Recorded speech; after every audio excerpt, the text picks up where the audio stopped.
సింహాలు గోల నుండి బయటికి రావో, ఏ భూమి పేరు చెబితే శత్రువుల అరికాళ్ళ కింద భూకంపం పుడుతుందో, ఏ భూమి పేరు చెబితే తెల్ల దొరల గుండెల్లో భయంపాతం చెలరేగుతుందో, ఆ పవిత్రమైన భూమి అయిన ఈ ఝాన్సీని కాపాడుకోవడం నా భుజస్కంధాలపై ఉంది.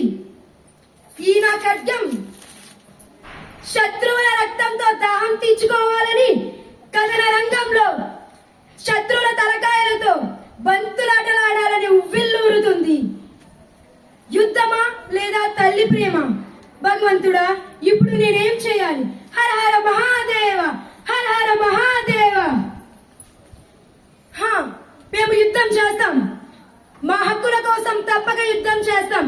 అలాగే ఓ తల్లి కర్తవ్యాన్ని కూడా పూర్తిగా నిర్వర్తిస్తాం.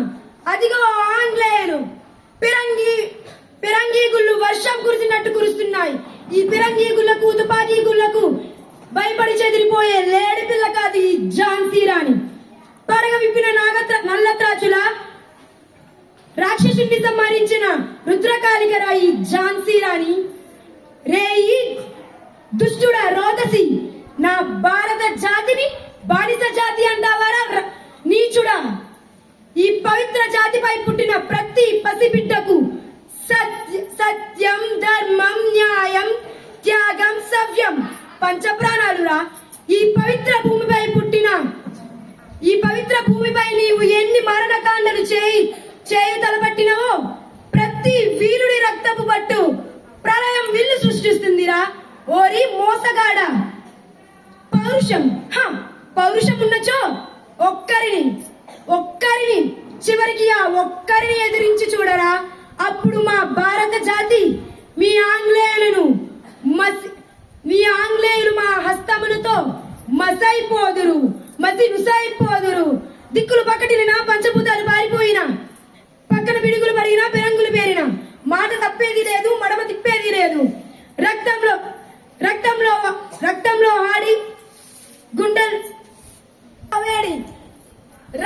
ఆడి గుండెల్లో వేడి, గుండెల్లో ధైర్యాన్ని నింపుకొని, కండల్లో గట్టిదనాన్ని నింపుకొని, ఒక్కొక్క భారతీయుడు ఒక్కొక్క సింహమై శత్రువు తల నరకాలు నేను సిద్ధం. హర హర మహాదేవ, హర హర మహాదేవ, శంభో శంకర. ఆంగ్లేయుడా, నేను నీకు ఎటువంటి గతి పట్టిస్తానంటే నీ భారతదేశం పేరు వింటేనే వణుకు పుడుతుంది. ఇలాంటి బ్రతుకు బతికే కన్నా చావే నయమనుకుంటాను. నా ఆఖరి శ్వాస అనంత వాయువులో కలిసేంత వరకు పోరాడుతాను. నా రాజ్యం కొరకు, ప్రజల కొరకు, కాశ్మీర్ నుండి కన్యాకుమారి వరకు అఖండ భారతదేశం కొరకు పోరాడుతాను. ఈ పోరాటం ఆగదు. నేను మరణించిన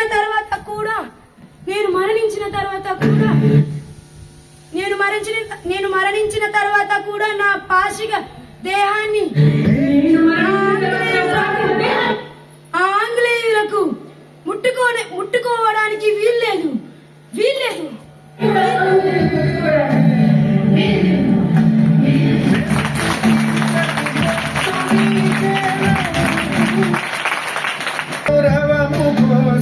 గౌరవం నిలపానిలే, దేహము ఈ ప్రాణము భారత్కి అర్పించాలి.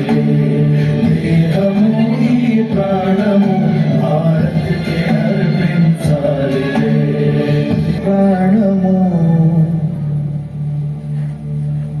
భారత్కి అర్పించాలి.